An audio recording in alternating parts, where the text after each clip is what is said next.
ہم نے فیصلہ یہ کیا کہ جو ہمارے پاس ووٹ مانگنے آئے ہیں ان کو چلے ہم جا کے ووٹ دیتے ہیں. جو دوسرا سیاسی جماعت ہے سنی اتحاد کونسل, انہوں نے میرا ووٹ مانگا ہی نہیں. اب وہ کیسے اعتراض کر رہے ہیں کہ کسی اور کا حکومت بن رہا ہے؟ خود کوشش نہیں کریں گے تو ان کا حکومت تو نہیں بنتا. ان کا اتنا اعتراض ہی نہیں ہے جتنا وہ سیٹس کلیم کرتے ہیں. تو اکیلا ہر صورت میں فیبری 8 والے فیبری 9 والے جو بھی ہو, کسی بھی سچویشن میں وہ اکیلا حکومت بنانے کے پوزیشن میں نہیں تھے. انہوں نے خود یہ فیصلہ کیا کہ ہم سے بات نہیں کریں گے. تو پھر ہمارے پاس یہی آپشن ہے کہ جو بات کر رہے ہیں ان کو ہم موقع دیں کہ وہ پوری طریقے سے اپنا پالیسی پہ عمل درآمد کر کے نہ صرف ہمارا معاشی ایشوز کو مگر دوسرے ایشوز کا کوئی حل نکالے. اور پاکستان پیپلز پارٹی پارلیمانی نظام کو استعمال کرتے ہوئے جو ہمارا انپٹ ہے وہ ہم دیتے رہیں گے. ویسے ہم سنی اتحاد کونسل کے بہت شکر گزار ہیں کہ انہوں نے تو مریم نواز صاحبہ کو بھی اناپوز چیف منسٹر الیکٹ کروا دیے ہیں. انہوں نے چیف منسٹر مراد علی شاہ صاحب کو اب تاریخ میں پہلی بار تیسری دفعہ جو ہے وہ وزیر اعظم بن رہا ہے, اس کا بھی وزیر اعلیٰ بن رہا ہے, تو اس کا مخالفت ابھی نہیں کی. اور اس لیے کہ میرے ووٹ بھی نہیں مانگے, مجھے کنونس کرنے کی کوشش بھی نہیں کی کہ میں شہباز شریف کو ووٹ نہ ڈالوں. تو میں سمجھتا ہوں ہمیں تو سنی اتحاد کونسل اور پی ٹی آئی کا شکریہ کرنا چاہیے کہ شہباز شریف صاحب بھی تقریباً اناپوزڈ ہی ان کا پھر یونانیمس وزیر اعظم بنتا جا رہا ہے.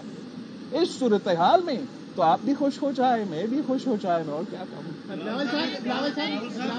اس کے بعد بتائیں کہ پرائم منسٹر کے بعد پریزیڈنٹ پاکستان کے بھی الیکشن ہے, لیکن جو عارف علوی صاحب ہیں وہ جو پارلیمان کے نظام کو روکنے کی کوششیں کرتے رہے ہیں اور نیشنل اسمبلی کا اجلاس لانے کے بجائے اسمبلی واپس کر دی اور کہہ رہے ہیں کہ جو آزاد امیدوار جیتے ہیں ان کی مخصوص نشستیں دے دی جائیں, تو یہ ان کا کردار آپ کیسا دیکھتے ہیں؟ میں تو بڑا لک فارورڈ کر رہا ہوں کہ الوی صاحب اب اگلے ہفتے کے بعد وہ ہمارے دانت سنبھال سکیں گے.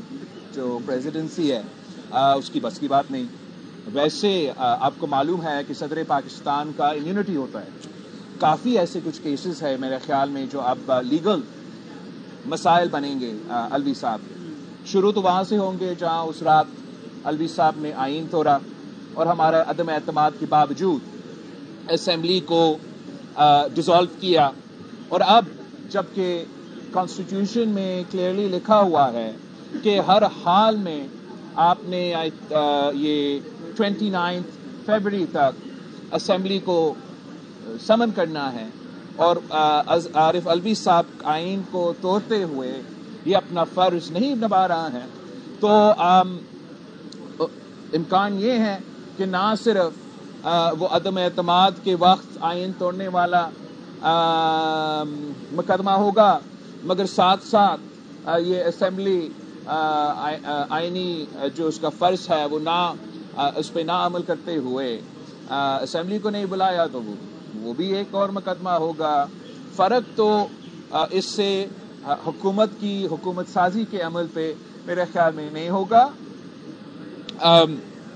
اس لیے کہ آئینی ذمہ داری ہے. اگر وہ آئینی ذمہ داری صدر عارف علوی پورا نہیں کرتا تو امید ہے کہ اسپیکر راجہ پرویز اشرف صاحب وہی آئینی ذمہ داری پورا کر دے گا. صدیقی صاحب پہلے اس کے بعد آپ. جی صدیقی صاحب.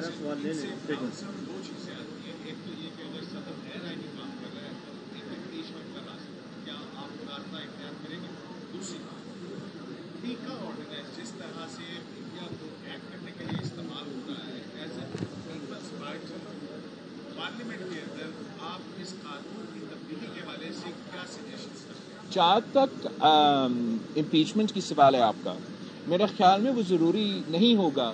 اس لیے جیسے ہی تمام جو پورا الیکٹورل کالج ہے, نیشنل اسمبلی, صوبائی اسمبلی, وہ سب ان پلیس ہوں گے تو صدر عارف علوی کا تو ٹرم ختم ہو چکا ہے, اور ہم نے اپنے الیکشن کا پروسیس امپیچمنٹ کے بجائے ہم الیکشن کے پروسیس کے تھرو انشاءاللہ تعالی علوی صاحب کو ریپلیس کریں گے. جہاں تک پیکا کی آپ کی ذکر ہے, اس پہ ضرور جہاں تک فریڈم آف دا پریس کی بات ہے یا ماڈرن ٹیکنالوجی, اب یہ ڈیجیٹل میڈیا آ چکا ہے, تو ان تمام ایشوز کو جب بھی اگر قانون سازی کا کوئی عمل ہوتا ہے تو اس میں پاکستان پیپلز پارٹی کے ساتھ ساتھ جو بھی نیشنل اسمبلی میں سیاسی جماعتیں ہیں وہ اپنے موقف دیں گے. ہمارا موقف یہ ہے کہ پاکستان میں جتنا بھی زیادہ ہم جمہوریت لے کر آئیں گے، جتنا ہی زیادہ ہمارا فریڈم آف دا پریس ہوگا، فریڈم آف دا جوڈیشری ہوگا، جتنا زیادہ فریڈمز ہوں گے اتنا ہم بہتری لے کر آ سکیں گے. سونیا کا پروسیس کیا بلاول بھٹو زرداری اڈیالہ جیل سے ملاقاتوں سے شروع کر سکتا ہے؟ آئی تھنک ریکنسیلیشن کا پروسیس بہت ضروری ہے مگر اتنا آسان نہیں ہے، بیکاز ایک ریکنسیلیشن